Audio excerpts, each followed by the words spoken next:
Welcome to the podcast. I'm so excited to have you on today. What a treat. Yeah. So grateful to be here. Thank you, Valentine. Thank you for being here. So, you guys, you've built an incredible business centered around nature and offering plastic-free alternatives for products that we use pretty much every single day, especially women. And you've created the first plastic-free and plant-based hair accessories ever made. You've been running this business for 15 plus years, 16 years, I believe. Yeah, time flies. 16 years in the making, I'd say. Yeah, started in 2010 and then, launched in 2012. Yeah. And so can you take us back through the beginning of this entire journey? Yeah, would love to. Okay. Obviously, it's a big story, so we'll try to keep it succinct. It's basically my background. I loved my job. I was working in international sales for a meat alternative company. But I was traveling about 3 of every 4 weeks of the month. And Rachel was a design major at university and was working in design fields. And we were kind of getting towards our mid-late 20s. And we still had that itch to get out and see more of the world before kind of settling down. And we bought one-way flights. We left our jobs, saved as much money as we could. It was like either a mortgage or we were going to go traveling for a year before we got married. In hindsight, maybe that mortgage in Vancouver would have paid off by now, but no. It's a very different life. Yes. And so, we basically set off and just wandered through Asia for a year, just wherever people would suggest we go next. And one of the places we ended up is on the Indonesian side of Borneo. And we were on such a budget. I think our budget was $67 a day, including travel and accommodation. So like watching every penny to stretch it for a year. It was fun. It was a good game. We knew that there was orangutans in this national park in Borneo. We didn't realize that there's like a very touristy area. And then there's like a place that tourists are much rarer. And we figured, okay, well, we'll just get to Borneo and then we'll get from there onwards. And we were in Java in Indonesia. And we went to a town called Surabaya to catch a flight. And in the waiting lineup for the flight, a very kind gentleman came up to us and said, like, why are you going to Banjarmasin, which is the town in Borneo? We were like, well, we're trying to get closer to these orangutans. Like, tourists don't go to this city. This is not somewhere. This is an industrial place. Yeah. They just come here to work. So we got on the flight and this man was very kind. And it turned out he owned a recycling plant in Banjarmasin. And he was trying to work to clean up this city. And when we got there. Well, he was making money off it for sure. He was reselling the plastic, the metal, it was a business, but obviously it was a triple win business, which was wonderful. But ultimately, the irony of what it was, so we got to this city in Borneo, which you associate with being a haven for nature and natural world. And it was this incredibly industrial, very, very polluted city. And the juxtaposition was just so jarring from what we expected. Well, even the flight coming in, right? Yeah. And then the flight coming in and you're flying over Borneo, what's supposed to be jungle. And it's just biodiverse jungle. Palm plantations as far as the eye can see. So clearly monoculture palm plantation. And it just was such a stark contrast. And in talking to this man, he said, this pollution and what you see around us is really being done in the purpose of Western consumption.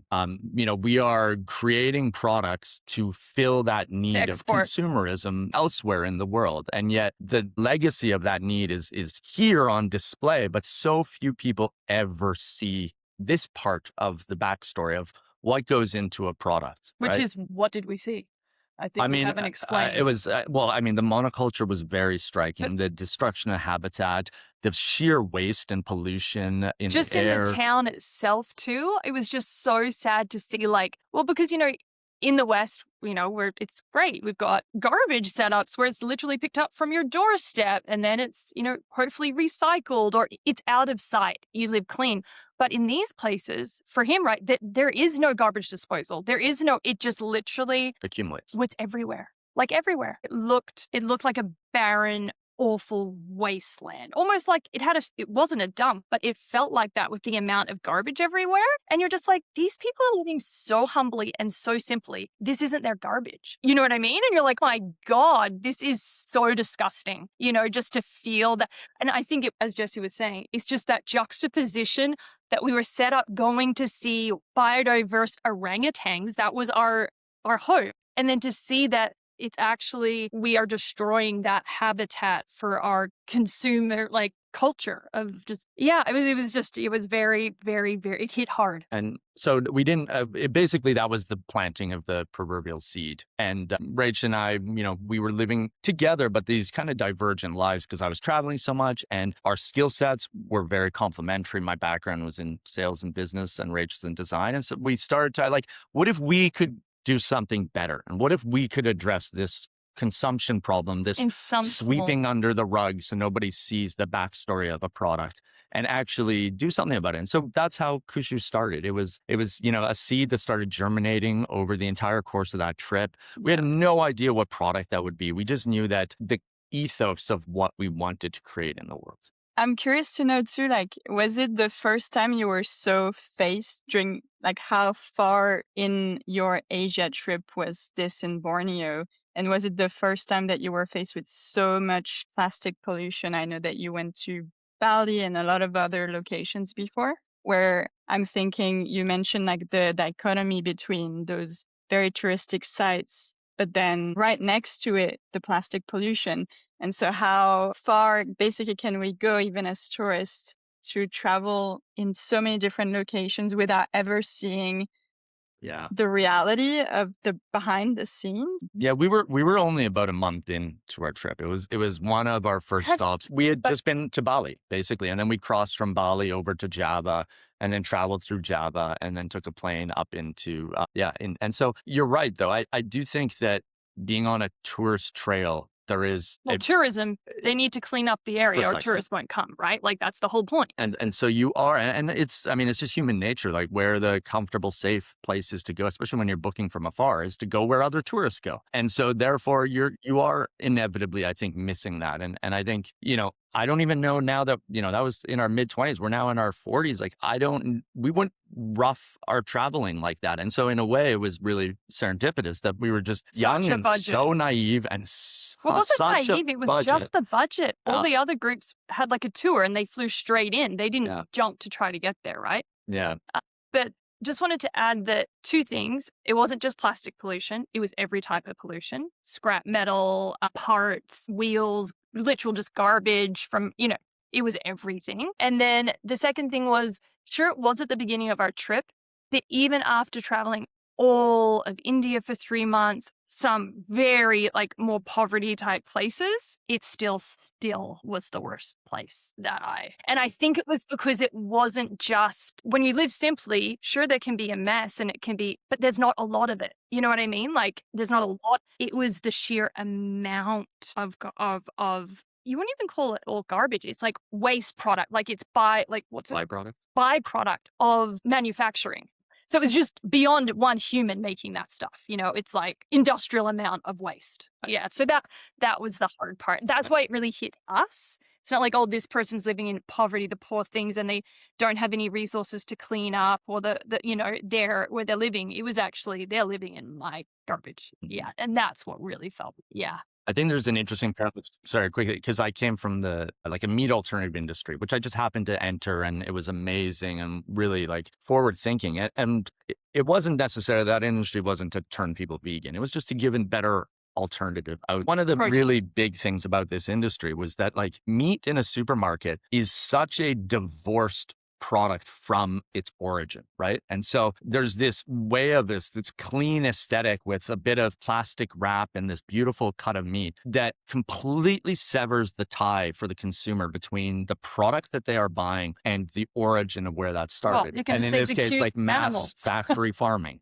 or unethical meat production. And so it was this I'd already just come from this industry that was kind of highlight. And then I never actually stopped to think how much of other industries are doing the same thing, and now in hindsight, fashion is that, on steroids in a way. We see these pretty clean garments in these plastic bags or lined up on shelves in stores and so completely separated from their origin story. And especially where you have, cheap factory labor. And, we've just gone through the 13th anniversary, I believe it was, of the building collapse in Bangladesh, the Rana factory that was a completely preventable disaster where 1,300 garment workers lost their lives. And it's that exact thing of these products are ending up in these stores in North America these clean, you never know That they're where tainted, their yeah. life started. I remember one of the reasons I went vegetarian, like I think 12 years ago, was because of documentaries, but then also realizing in stores that like pork and ham is just like in those little packs of 5 to 10 slices, pink, cut in such a round oval way. And there is no here, it's like such a stark difference between the origin of the product that Precisely. I was like, there's something definitely wrong here that we need to connect back to what we are consuming. You told us about basically the values and the philosophy of the genesis of KOOSHOO, but can you tell us now about why hair accessories specifically? Yeah, so that was a winding trail too. So I guess the real pain point, we were like, hey, what products are out there that are made that end up in the landfill quickly, are made of like something that won't go back to nature harmoniously. And so so we were kind of looking for that product, that ubiquitous product. And anyways, at the time, I don't know if it was Christmas, but Jessie was given a pair of fluffy synthetic slippers from a family member, bought at Costco. You just think of how many they're pumping out. And of course, it looks totally normal. But to us, after just like looking, like, oh my God, this whole thing is like fake foam, fake polyester, like fluff. And really, you're going to wear them for a little while, but then your feet are going to sweat in them and they're going to look gross and they feel disgusting. And they're just going to go to a landfill. Like, where are they actually going to live longer? Definitely not in our house. It's going to be in a landfill. So then we actually started looking into, we had a good friend that worked for a really top shoemaker in Vancouver. What's the name of the designer? Flubog. It's an incredible shoe designer. And she mentioned, we're talking to her and we started thinking about indoor outdoor shoes. Tom's Shoes was really big at the time and it was great. There was that 1-for-1, but they weren't made of sustainable materials. And we're like, we would love to make an indoor outdoor shoe, natural rubber sole, a natural upper, whether it be organic cotton. We ended up going to Peru, so looking at alpaca, things like that. So we actually made shoes for a whole year. We lived in Peru for 2 months, worked with a 3rd-generation Italian-Peruvian shoemaking family, created the last, chose the fabrics, sizing, did all of that. And then we were just about to place our first order and we were looking at the amount of upfront cost. And so we've got men and women's sizes. We've got multiple sizes. The materials we want are not already prepared. They're actually being made for us. So there's like 3-month lead time at least of putting the cash down. Then the importing to Canada was going to be another 3 months. I think the minimum turnaround was going to be maybe 8 months before we could like sell the product. And then we didn't even have an audience built yet. So we're like, okay, this is like a super risky, this seems like maybe too hard. Like this is a too hard of a leap. So then we kind of just paused. We still were determined to be able to make something better and like great materials, great ethical, like artisan. And at the time after traveling, I did an incredible Kundalini yoga practice up in Rishikesh in that year with a teacher I'd already practiced with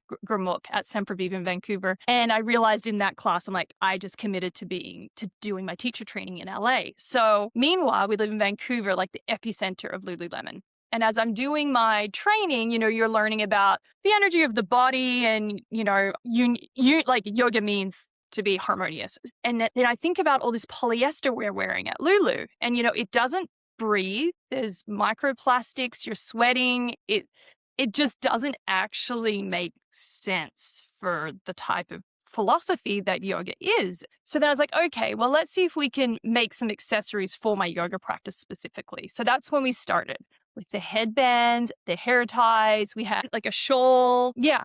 That's how it essentially began. And then I wanted something that could be multi-use. So that's why right from the beginning with the twist headband, it was already designed then. So I could wear it kind of like small and narrow, or I could open it up as like a bandana for Kundalini yoga. You actually want something over the top of your head. So there was all these things and it just had to be. So that's actually, we're like, okay, one size fits all, key, unisex, made in North America.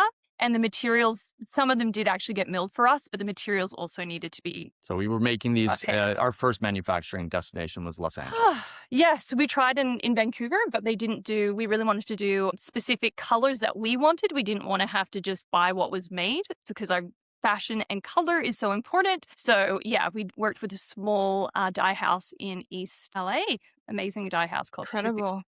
Yeah.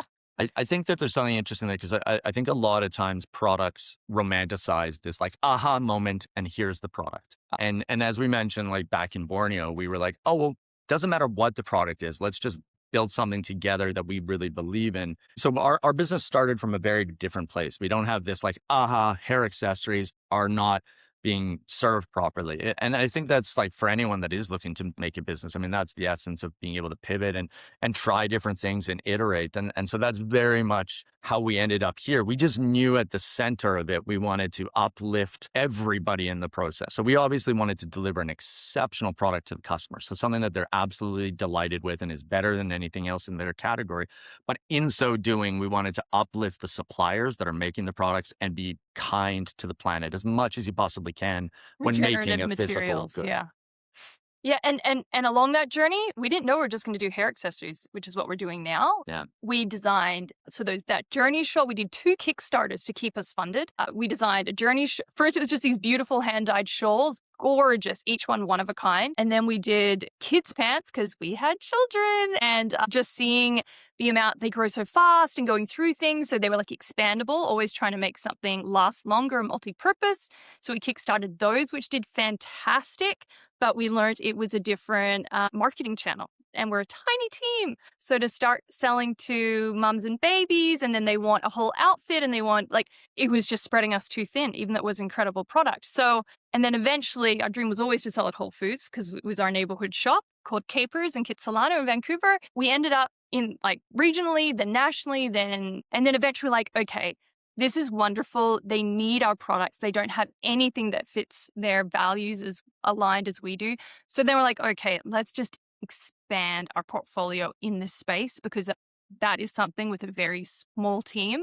It's more achievable than like spreading over different product categories. You expanded so much within the last 2 years. You've launched so many new types of hair accessories, which I'm wearing right here. A bunch of amazing hair ties in Whole Foods, but also available in like so many different independent retailers across the world, which is amazing. And I think also getting into this space, you get to learn about like new crazy statistics that you would have never heard before. Like 15 million hair ties, plastic hair ties are tossed and or lost in the US alone. It's a minuscule product, but a very large amount of waste. And I mean, I think that we kind of, I don't know if stumbled in is the right word, but we ended up in this industry realizing that in the pursuit of making a product that was responsible to everybody, we actually created the world's first ever plastic free hair tie. And that was not, like, we'd be fibbing if we said that's what was our intention.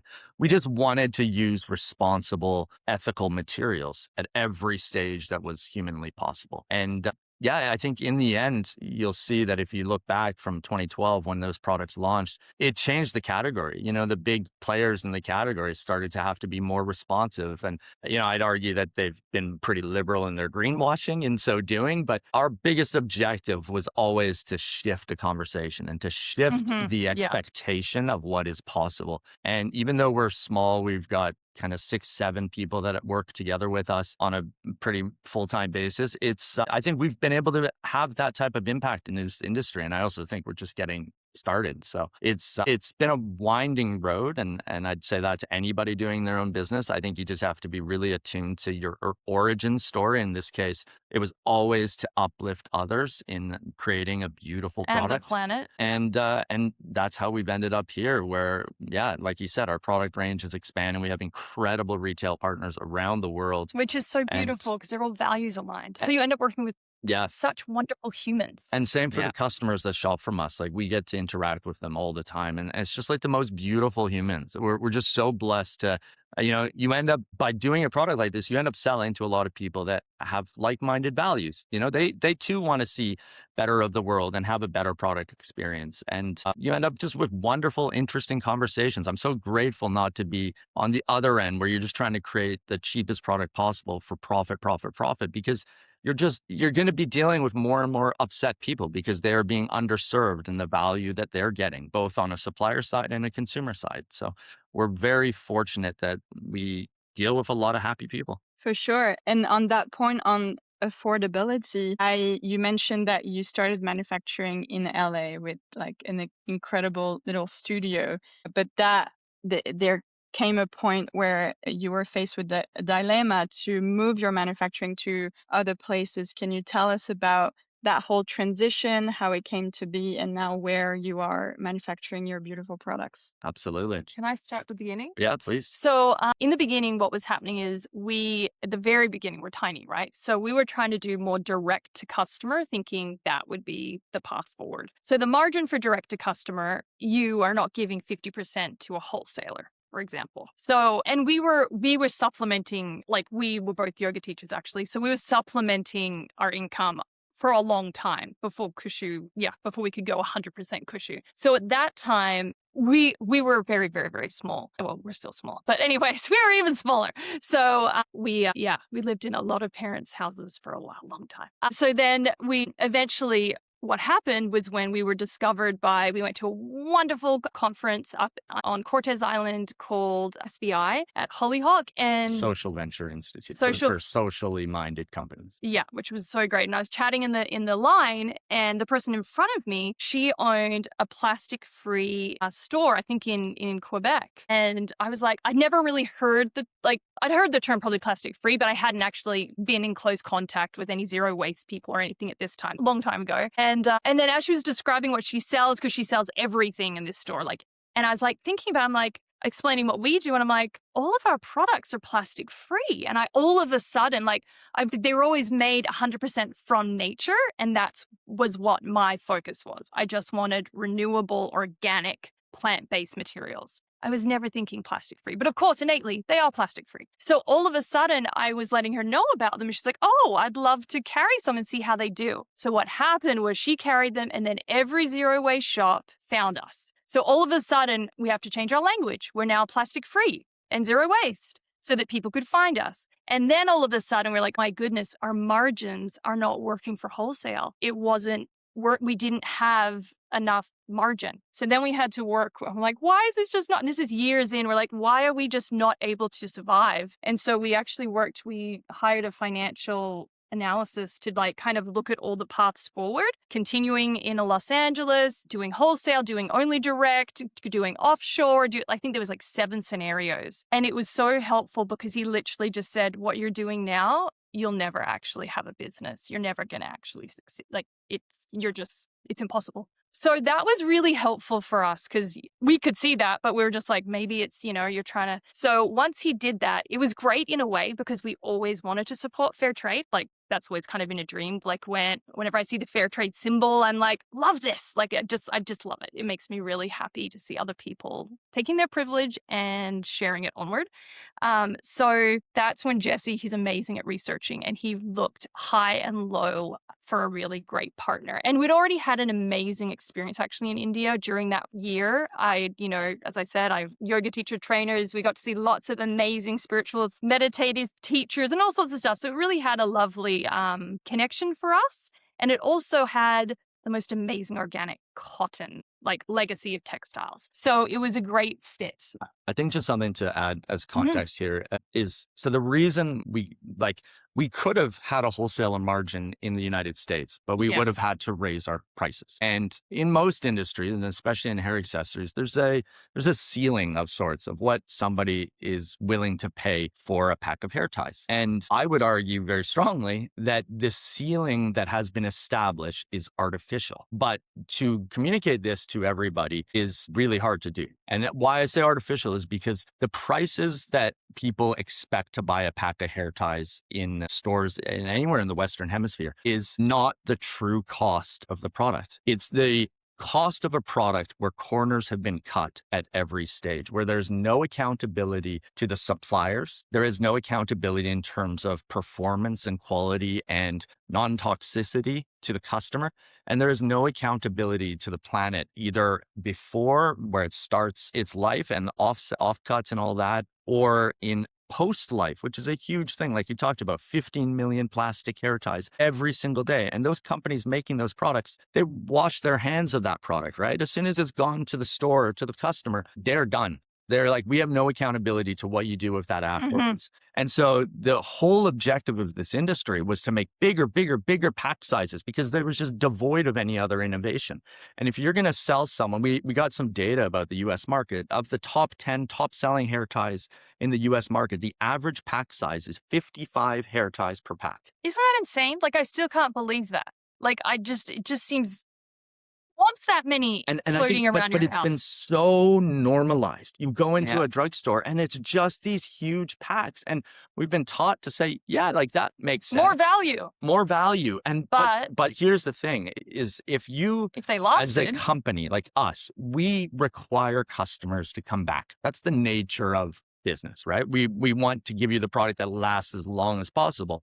But we do want you to come back so that we grow a relationship and we become your supplier. If you buy 55 well-made hair ties, how soon do you expect that customer to come back? I mean, let's be honest, like that should be 5 years at least of hair ties. And so by design, those companies have to make those products in ways that will snap. They have to encourage disposability. Like you can see ad campaigns by big companies who dominates the North American market saying like joking about snapping and how we lose our hair ties and they just go missing because they are encouraging an ethos of disposability and taking no accountability in the process. And so we were competing against these very artificial rules of what a hair tie could be in terms of cost. And so that was really the impetus when we'd said, look, we can make more hair ties here. That's not the problem. And this is more relevant today than ever because of the tariffs that happened in the US last year. Like,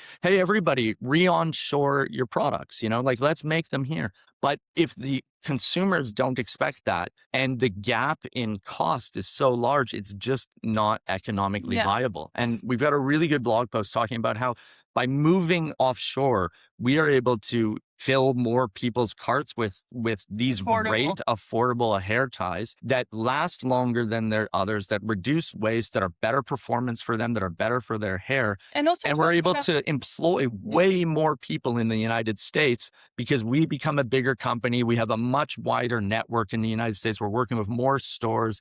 We're working with more shipping, handling, brokers, sales agents. And so ironically, we support so many more jobs in the US today than we did when we manufactured in the United States. And I think that's a part of the conversation that gets lost in that. Not that we took moving lightly at all. It was a massive decision for us. It was like it's a big deal to have to travel internationally for work versus just pop down to LA. That was really lovely. So yeah, it's a really interesting thing in a way of like made in America or made here is that always better? Like I think if you can and the industry exists and the ability to price it competitively. I was going to add to that because exactly you can if you're like a couture. So there are beautiful high-end scrunchies, not really hair ties though, because that's just too competitive, but there are high-end scrunchies for like $80, $100 made in the US. But for us, we really wanted a product that was made from plant and available for everyone.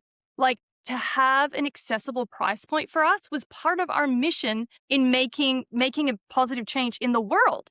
Because if you just keep it really high and elite, what type of impact are you making? So that was part of our bigger vision was like, we need to make it as affordable as possible with the values we want to make the biggest change possible. So that's how it kind of came to be. Yeah.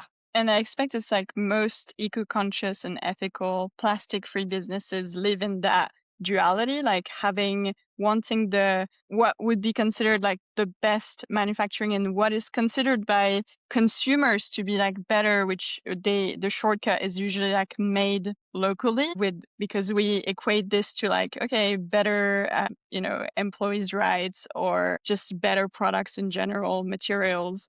But that you're showcasing that it's not necessarily the truth, especially when we know in which facilities now you are producing your hair accessories, which are in India and in Japan. Can you tell us more about these two? Yeah, I mean, we have the best partners. We're so fortunate. We love the people we work with. We visit them often. By design. Very much by design. So our facility in Southern India, that is a facility owned and operated by nuns. They have multiple certifications for their facility, including fair fair trade, GOTS, which is Global Organic Textile Standard, and others. These nuns, basically, they back in the 80s and 90s, they were school teachers, and their mission was to educate particularly young women that were not able to regularly go out into and find a job. And so that could have been women from lower castes. It was maybe women that had disabilities. It was all sorts of reasons, right? And so they were school teachers. They were teaching these children how to get employment skills. And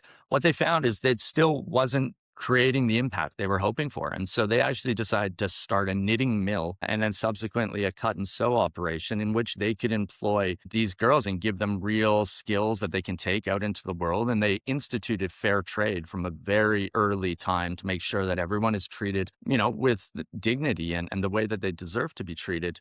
And these nuns, they were kind of part of the pioneering version of India and associating India with organic products that we associate today. I think a lot of consumers, like, where does organic cotton come from? They probably say, like, India is associated with that. And that's a big part. It's the most affordable organic cotton in the world as well, because it is still growing, which is so great. And so, we've worked with these partners now for 7 or 8 years. They still, to this day, they are themselves a nonprofit, which means that the money that we pay them for our goods, they then pay their employees and pay their overhead, and anything that's left over is reinvested into their communities. So they support aged care facilities. They support cancer treatment facilities for people that don't have access. They support orphanages. Remote healthcare clinics. Like, it really just an incredible, and this is it. You can get this gorgeous functional product that brings you joy every time you put it on. And you can do uplift this entire community on the other side of the world at the same time. Like, everybody can win. And that's the whole ethos of KOOSHOO. So the team in India, they didn't have the technology to do round hair ties that are so conventional in the world. Everyone expects a round. So we were doing our very hero flat products. Which is cut and sewn, like those our flat hair ties, they are sewn. Like, it's a sewn product. The nuns were teaching girls at school, but the actual employers now are men and women. They're all employees. The employees. So you'll see in our photos when we're there, it's a real mixture, which is very fun. I don't think a lot of customers realize is, like, most every hair tie brand that they see in any store in the Western Hemisphere, Australia, Canada, Europe, USA, Europe would have something made by probably 5 to 10 factories in China. And they're all making each other's products. They just change the packaging. And that's why that disposability, that snappability is so common, because they're all doing the same thing through the same partners. And we didn't want to be part of that. And so we searched, and it took, another couple of years, and we found an incredible partner in Japan. This is a family business that is based in a rope making area, like a historical rope making area of Japan, where all of the businesses in the region made rope. And about 50, 60 years ago, this particular business pivoted and said, hey, this rope technology could apply to hair accessories too. Let's also make those. They still make specialty rope. And so they have this incredible lineage of, like, building things in a way that is really coming at it from a very different angle. It's coming at it from a place of cool quality and, like, performance and strength. So we partnered with this partner and have been working together very closely with them now for years. One of the most interesting anecdotes that we can say too, that we've learned in this process. So we went to visit these partners and we did a presentation about the North American market, which is our biggest audience. And up on the big screen in this little meeting conference room with their team, we had a slide, and it was that slide showing the top 10 hair ties packs in the United States. And here's the average, 55 hair ties per pack. And we just kind of presented it as like, hey, look, Americans usually expect a lot of. We're kind of just explaining the market that we sell in, the expectation. Yeah, we're just setting the landscape. And the operations manager, who's one of our favorite humans in the world. He's so lovely. That was the first time we met him. He kind of put up his hand. He's like, why do people need so many hair ties at a time? Like, here in Japan, the average hair tie pack size is 2. It's just 2 per pack. And I think it goes to this divergence of, like, how cultures looked at disposability, or more so how they looked at quality. You know, it's kind of that Marie Kondo ethos of, like, let's care for our products, and it's kind of does it bring you joy, or are you buying trash? Exactly. You know, like it's just a different. And And hair ties are machine washable. Like they can be treated like a favorite garment or a favorite t-shirt. They can be kept in good order if they're made not to break. And on that same trip, we brought all 10 of those bestsellers to Japan with us. And they said, hey, can we keep these? We're going to send these to a third-party lab and we'll test them against the hair ties we're going to make with you at KOOSHOO, and we'll see what the differences are. And they sent us the lab results. These are from a third-party lab, so they had no input. And on average, our hair ties were 2 to 3 times stronger than the nearest competitor. And so that's speaking to that That's the breaking breakability, point, but it's yeah. also speaking to the culture of the place of let's make products that bring joy and bring delight to customers. Let's treat customers with the respect that they deserve in this process. We don't need to give, excuse my like crappy products to customers. We can give a wonderful experience to a customer and we can all benefit. And so that remains like a story that we tell a lot because we think that everywhere that should be the norm. Like a 2-pack of hair ties can be the norm because if you treat them with respect, like how much more are you going to value your 2 hair ties than if you buy a pack of 55? Like which pack are you going to lose from first? It's just human nature. And that's part of that like conditioning that customers are facing in North America or in Western world, where we're being conditioned to accept disposability as a given and not like something that doesn't belong in this space. But then we're also like, it's so interesting, right? You allow all these things into your home, and then you've just got a home full of stuff that you're not even truly valuing, but it's just taking up your space and your time to then sort through it to get it out of your house. I like the idea, like, I don't know exactly how we're going to do this, but what I believe KOOSHOO's role is to reclaim what value for money means in this category. You know, because I think that disposability and quantity became synonymous with good value. And I think that our job as entrepreneurs, as stakeholders in our planet is to try to reframe the way we approach this industry, because it's that corner of the world that we feel we have impact on right now, of like, let's reclaim value to mean value is something that really, really delivers to the customer first and foremost, because, you know, people Good for your hair, healthy for your hair. Yeah. Brings you joy when you wear it because of the quality and because it performs when you need it. Like we have to obsess over that above everything. It doesn't matter what the materials are. It has to deliver phenomenal value to the customer. But then beyond that, we also believe value should come in how you treat the people that have made it and how the planet is treated in that process. I don't think we're not naive to realize that we're creating more stuff in the world. And as much as we are efforting to make that as low impact as possible, it does have an impact. But we balance that up against this idea that if we don't exist and if we're not pushing this category, then these other products just win all the time. And so we are trying to shift on a continuum. Yeah. We are not trying to say that this is the perfect solution, right? Obviously, like no consumption, but that doesn't exist. So how do we move the needle on these categories? How do we reframe what value is so that a customer, hopefully in 20 years, walks into any store in the Western Hemisphere and is like, that's exceptional value for money. Like, look at what I am getting out of this. Look at what the people who made it are getting out of this, and look how kind it is to the planet. Like, this is phenomenal value for everybody. And I think that's our job, frankly, as humans on this earth. I mean, the origin of this business was like, let's use our time to try to shift the needle towards something better. And that will forever be our kind of guiding light, is like, have we moved the needle? We're not naive to think it's going to change the world, but I think that it's part of a bigger dialogue. And one of the things we love too is like, you tell even the most organic, strident person in the world, like, hey, did you know your hair tie is made from plastic materials? And they'd be like, no, I've never stopped to consider my hair tie. This person that shops exclusively organically, like, there's a gap in knowledge. And I think that's partly deliberate, but so part of this is like education, and there's a fun experience of like uncovering this. And then that person almost invariably says, oh, well, what about this other product in my life? And what about this? And what about this? And it creates hopefully this cascade of questions and cascade of minute changes to just shift the needle further. Yeah, and it truly does. I want to shift the conversation a little bit and go actually back to your origin story, Rachel. You grew up on Norfolk Island, which before I heard about KOOSHOO, I honestly did not have any idea where it was located, what Norfolk Island was. And I was lucky enough to come to visit you both in October of 2025. And I have to say that it was such a truly life-changing trip. It made me realize I've been living in 6 countries across my 20s, but most of those places I've lived in were cities, places of work, and never truly connected to nature, even though I always had this like ambivalence of wanting to connect more with nature in my day-to-day life. Being on Norfolk Island, nature is it's the lead character.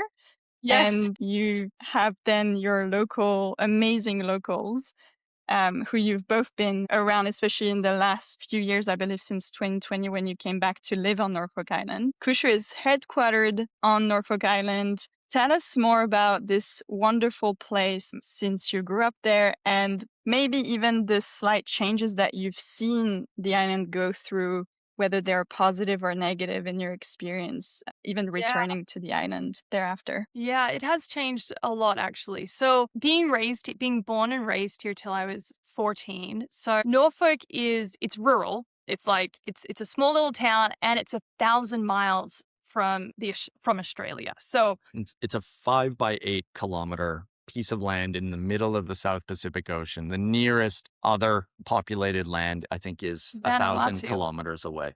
I think 800. So it's very isolated, very small. So New Zealand's below us. We're on the same, it's called the Norfolk Ridge, the Oceanic Ridge. New Zealand's below us, and then you follow up and To New Caledonia. New Caledonia. So it's really remote. But I'm a 7th generation Norfolk Islander. So my mother's Canadian and my dad's half Evans, half Buffett. Those are like from the Mutiny on the Bounty, if you're any history buffs out there. So I was born and raised here. And of course, it's so remote that you have to rely on the land. And we're very fortunate. It's subtropical. So, it's not like we're in snow.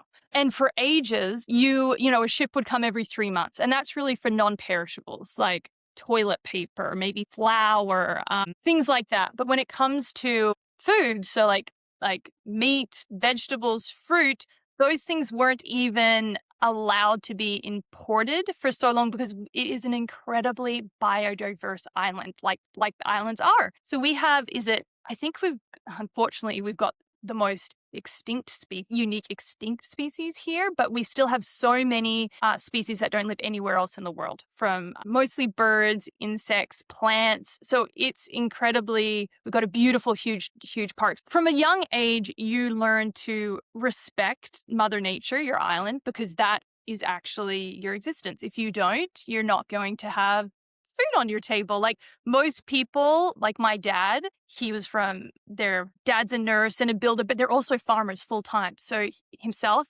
one of 8 kids, they would farm before school and after school because that's how you make your living. That's what you do. So being connected to the earth is just a way of living. So I was raised that way, not like we were farmers, but you wouldn't have to go to a veggie. People always dropping you food, which is so beautiful. And then in return, right now, Jesse's making kombucha and we're sharing kombucha. Whoever can bring us something, or green sauce from all the parsley we have right now.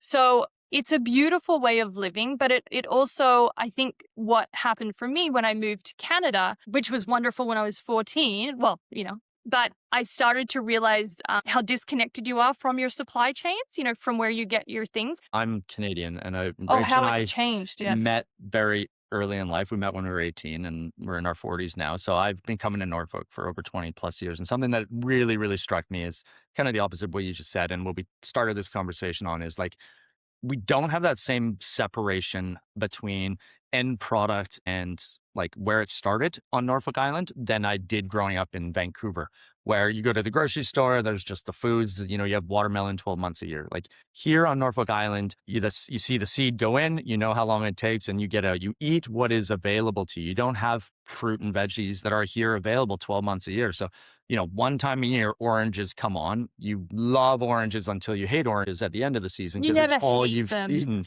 And so it brought me so much closer and similar. So all of our water is what falls on our roofs. So we are entirely dependent dependent on nature once again. So, as opposed to Vancouver where it rains all the time and you can just leave the tap running. And electricity is cheap because it's hydro. Where here, if you don't have solar, which we do for our hot water, but otherwise there's a diesel generator, which costs a fortune to run electricity. So your lights are off all the time. I think what it is it's a microcosm of the greater world, right? All of these challenges do exist elsewhere, but they're just tucked behind a curtain or hidden out of view. And on Norfolk Island, you're so close. Even the waste you create, there's one place on island, you drop it and you see how much waste we are creating as a community. You become accountable And again. then you pay for it to be feel shipped like off. you should be accountable to your peers and to your community. And these are feelings of like respect of like how much water we use, how much we consume, how much, what do we eat? Is it right in season? Is it good for like how many air miles does it have to travel? Is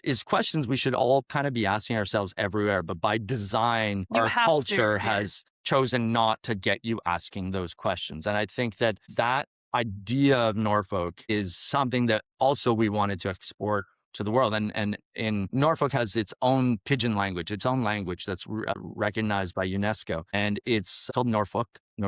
It's basically a pidgin between Tahitian and Old English. And part of the language, KOOSHOO, means feeling good. So you would say, what are you? Which means, hi, how are you? Or something of that ilk. And you'd say KOOSHOO if you're feeling good. And so we really wanted to take that when we first came up with the company. It's like, let's try to export this concept of like, not only can feeling good exist everywhere. Again, we've talked about this, like consumers, planet, suppliers, but this like a decision-making matrix of like everything we do in our roles as stewards of this company is like, does this feel good? Does this leave others feeling good? And using that idea of Norfolk and try to tell these little micro stories from this island as kind of parables for what happens in the greater world that we just don't get to see. And it really is like Norfolk's used as case studies for so many things like waste management. Because it is such a small petri dish, you can really see the impacts very quickly. And it's very measurable. So yeah, I think living that way,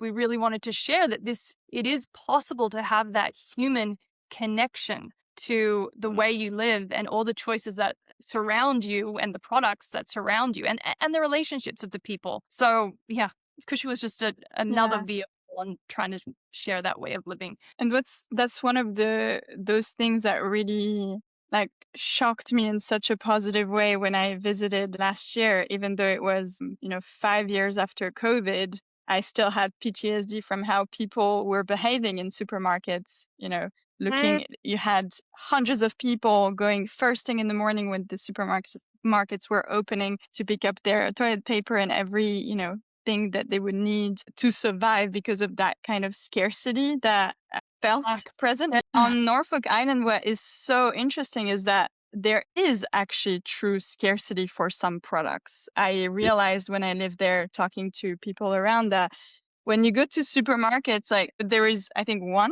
supermarket. Yeah, really. Yeah. Yes. And sometimes you show up and you have maybe 6 cartons of like eggs.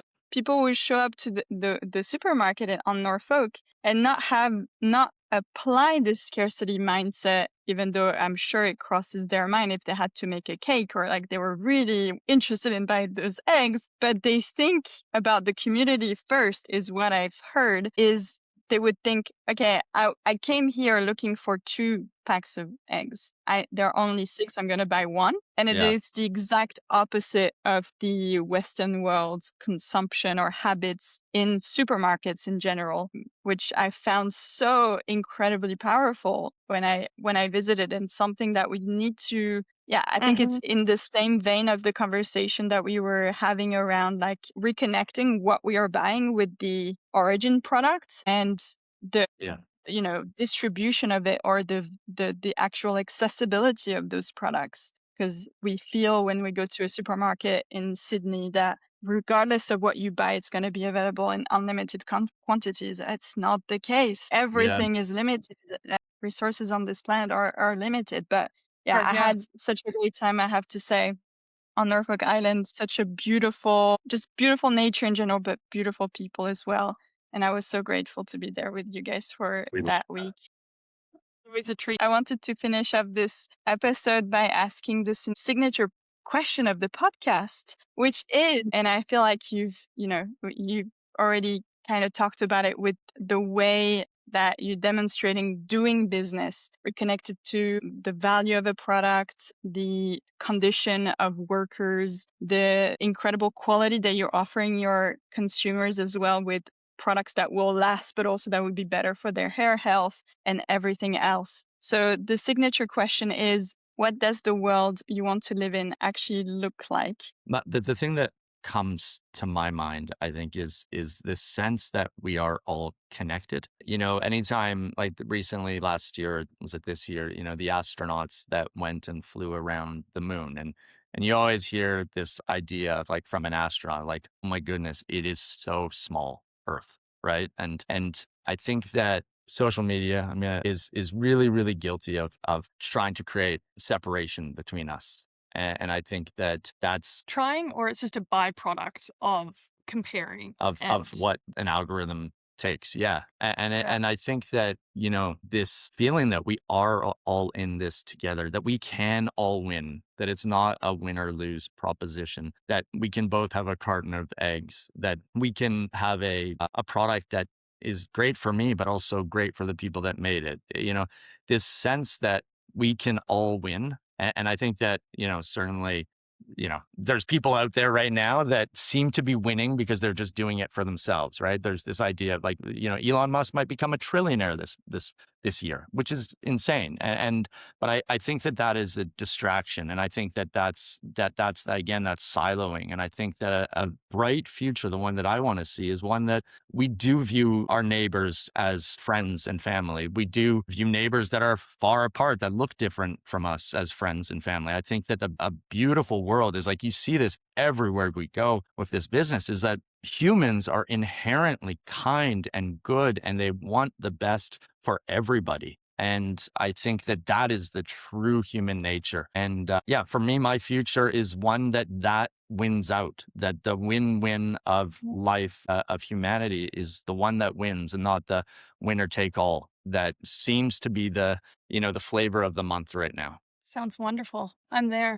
So for me, honesty is the first word that came to mind. So I guess I want a world where people are not scared to be themselves, and that they're not putting up facades of what they expect, and that others can be genuine in seeing people for who they are, and that's accepted. But it's the facades of this time of, like, social media and always trying to be put together, or you lose that connection. That human experience of being a human being is so raw and so real, and it is so up and so down and so many curves. And to really show up honestly as individuals and as businesses, I love the idea of honesty when it comes to ingredients. So when you buy a perfume, it's from a plant. You know what you're putting on your body. When you go to buy a piece of broccoli, you know if it's been sprayed a bunch and what chemicals are on it.